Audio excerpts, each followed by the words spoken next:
Tonight, the Cavalier Connection welcomes in our first ever two-time guest. That's right. Tonight, we will be previewing the position that could determine the success of the 2024 Who's the offensive line, and we'll be doing it with potential starting left tackle McKale Boley. That and much more on the Cavalier Connection right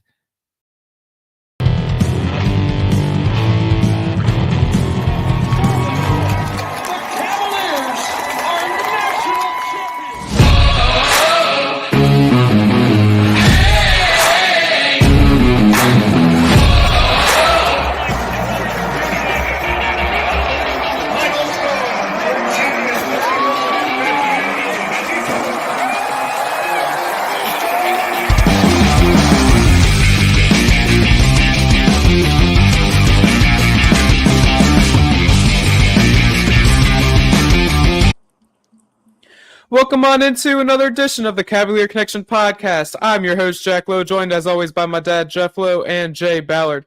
And the first guest to make a return appearance on the show, McKale Boley. McKale, how are you doing tonight? I'm doing good. Just chilling. Absolutely awesome. That's great, McKale. So, last time we talked, you were going to be having some surgeries after the season during the offseason. We know you missed spring ball. So, how's your health doing as we get closer to the season? That's good. I'm in good health. Both my surgeries went well, so my ankle and thumb are doing good. Everything else, so I've been full go recently. Awesome. Oh, that's great to hear. That is great to hear. So do you look forward to the grind of fall camp, or do players just want to fast forward to the first game, August 31st? I feel like a lot of people would want to fast forward to the beginning of the season. Fall camp is normally brutal, but I think it's very necessary. Especially for me, I didn't do spring ball, so I haven't played in a while. So, I'm actually looking forward to fall camp this time. Awesome. Yeah, you kind of got to, I guess, shake the rust off, get back to used to hitting and things like that. Have you set any personal goals for the upcoming season? I have a few. It's some big goals. I'm trying to be an All-American.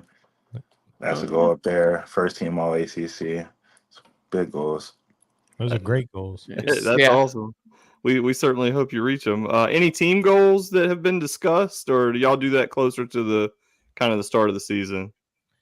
Kind of just closer to the season. I mean, the obvious team goal is always win. So, trying to compete for championships. That's what we want to do. Right. Beat Tech. Beat Virginia Tech. In the spring, we had a lot of the offensive line was out, including yourself, as you talked about. You talked about your health being back up to full strength. How's everybody else progressing? If you could kind of give us, kind of a rundown on how everybody's doing with regards to health. Everybody's back up to health. Everybody's good, ready to go.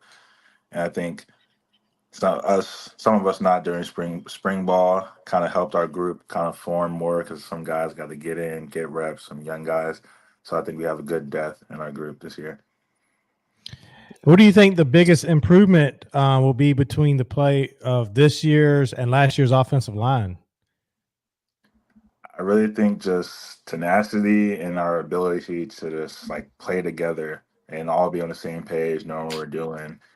That's pretty much the whole thing. We want everyone on the offense, all 11 guys on the field, to be on the same page. So one of the new exciting things in the stadium is the new Jumbotron. Are you looking forward to watching the first time you get one of those pancake blocks? And how excited are you for that stadium upgrade? I'm absolutely excited. It was our little tiny little screen that we were looking at. So it's we have a huge screen we can look at now. So it's going to be cool. That's sweet. Yeah, I know it is. What about do you have any thoughts on the new facilities? Oh, the new facility is great. It's crazy. When we got the view and now that we're moved in completely, it's the vibes are different. It's just you feel different being in there. Yeah, absolutely. So what do you think, or how does it make you feel when you hear talking heads saying the O-line play will determine how this year goes? I mean, that's just the truth. I feel like for every team, it starts in the trenches, and mainly O-line. If your O-line's not going, then no one else is really going. So, like, if you want to have a good offense, O-line has to be good. Yeah. Did anyone stand out to you in the spring as a big improver? I think Uganda definitely improved a lot during the spring. And also a young guy that came in, Grant Ellinger. So he was a mid-year. He came in. I think he did pretty good for just being thrown in straight out of high school, like fresh out of high school a few months. I think he did pretty good too. Nice. So last time we talked to you, you mentioned Blake Steen, as a breakout candidate. Those two guys that you just mentioned, any other like rising stars or any breakout candidates, I would say, that you feel good about? I definitely say Blake again, for sure. I think even just from last year, what he put on film towards the end of the season, since he was a starter, I think he improved a lot during the spring, like physicality wise and also just mental wise. He knows a lot more what's going on. So that's probably my biggest breakout candidate for this next season. Okay. So I got to ask you, have you pre-ordered NCAA 25? Or you're in the game, I'm assuming, so Yeah, you get it for free, right? Yeah, so we get it for free. So I have the code. I don't know if I'll play it or not because like right now I don't have a next gen console because I play PC. Oh, So man. I Oh, have that's to buy Can you one. not play that one on the PC? no. This year you can't. It's only for or our codes are only for the next gen Xbox and PlayStation 5. So Man. Have they slipped you the rankings yet for yourself? no, I have not got my rankings yet. Only player is Jonas Sanker. He got Yeah. 92. So everybody was going crazy over that in the locker room. That's awesome. You think that's going to be like a big talking point when that comes out next week? Yeah, guys arguing about their rankings. Yeah, people will definitely be talking about it in the locker room about their rankings and stuff. There's got to be an NIL deal out there to get you a next gen system. Yeah, we'll see. I mean, like, because I was Xbox, but I completely switched over to PC a few months ago. Yeah, what you just game are you needed playing on the PC? I've been playing like Rainbow Six Siege, a little bit of Call of Duty, Overwatch, a lot of shooters. It's kind of my main thing. Oh, okay, gotcha. So I guess I'll get back to football since that's why we got you here. So we talked to Jim Harris Jr. the other day, and I know you know who he is. He's looking forward to being a who. What are your thoughts on the O-line recruits that have committed, and just what we got coming in next year's class? I think the O-line recruits we're getting are good. We're starting to see like we're getting some better recruits. Guys are coming in, and now like this facility is just like a little extra thing that you can come in and show some of these recruits. I think Coach has been doing a good job at getting recruits to come in here. And I know when we bring in recruits for visits, we kind of build connections with them. That's kind of like what we're all about, connections. So we want all the guys in our O-line room to meet every recruit that comes in, get them to know you. So I think that's all good. What do you think is going to be the key to success for the O-line next season or this season? I think being all on the same page and just having the confidence that we have the ability to go out there and be a good O-line. Like, from my perspective, like I think we can be one of the best O-lines in the country, and everyone on our O-line group just has to believe that. I think right now we do. Yeah, I love that, and hopefully all that, and then stay healthy. Yeah, I certainly hope that, I don't know how much you guys read, what's out there, but I hope the disrespect that's being shown to the team in general is amazing to me. And you guys return a ton of talent. Both lines, the defense is intact with stars on every level, if you ask me. I mean, the offensive line gelled, especially after the Tennessee game. And then, from Carolina up until that Tech game, the O-line was dominating. And we return everybody. We only get stronger. And yet the over-under win total in Vegas is 4.5. I mean, that's a slap in the face. Yeah. I think it's free money for anybody who wants to go out, non-players. Yeah, don't get yourself caught up in that hole. But yeah. What do you see is going to be the starting five on the line on August 31st?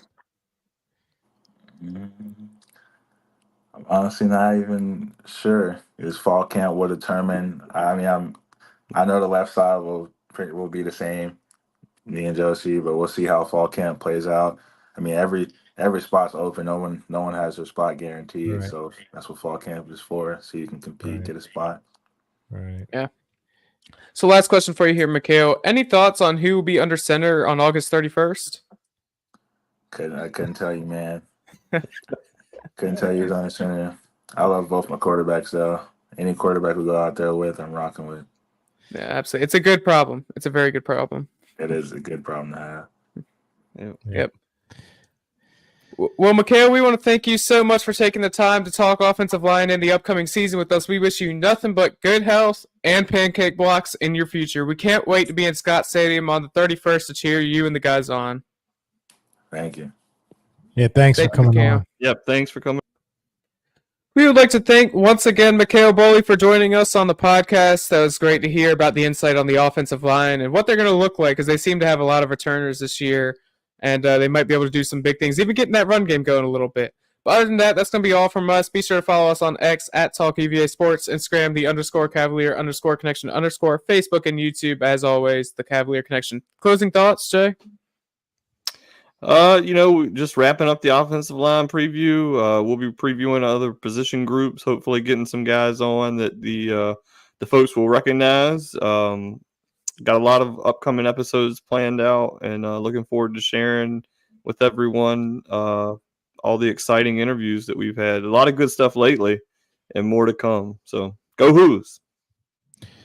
Yeah, I like that. I do like his goal to be All-American. So yeah, and for the offensive line just to dominate. He's right. We gotta win in the trenches. Oh, George Welsh, he used to win in the trenches. We haven't had a win in the trenches type of team in quite a while. 2019 probably. We'll know a lot week one, because if we're able to dominate in the trenches, I know Jack, you're too young to remember this, but when we would open with a Richmond, a William & Mary, whatever, you're talking the first drive would be 8 plays, 80 yards, all run. Yeah. And that's Tony Elliott's style right there. They just couldn't stop you. So if we can come out of the gate and do something like that, where we just dominate on the ground, I think we all enjoy that power run game. Everybody likes points and high flying and all that, and we got an offense that can do that as well. But nothing defeats an opponent more than jamming it down their throat and knowing that they can't stop you. Yeah, they know it's coming and can't stop it. Right. And those we were known during George Welsh era, like it was one running back after another, and we just would run the ball down teams' throats. And these running backs all were going to the NFL and playing on Sundays. So that is a fun thing to watch. We'll see how it goes this year. A lot of offensive weapons in some premier positions, but being able to control the game, control the clock, set up that play action pass for some of those big down the field plays, because they're just crowding the box. It's run, and then all of a sudden, boom. Yep, play action over the top. Yeah. Chris Berman, boom. Boom, tough acting to acting. But so we'll see. Looking forward to it. I'd like to think we could excited control the trenches like that. Absolutely. That's gonna be all from us. Be sure to hit that subscribe button, and we'll see y'all next time. Go Hoos! Go Hoos!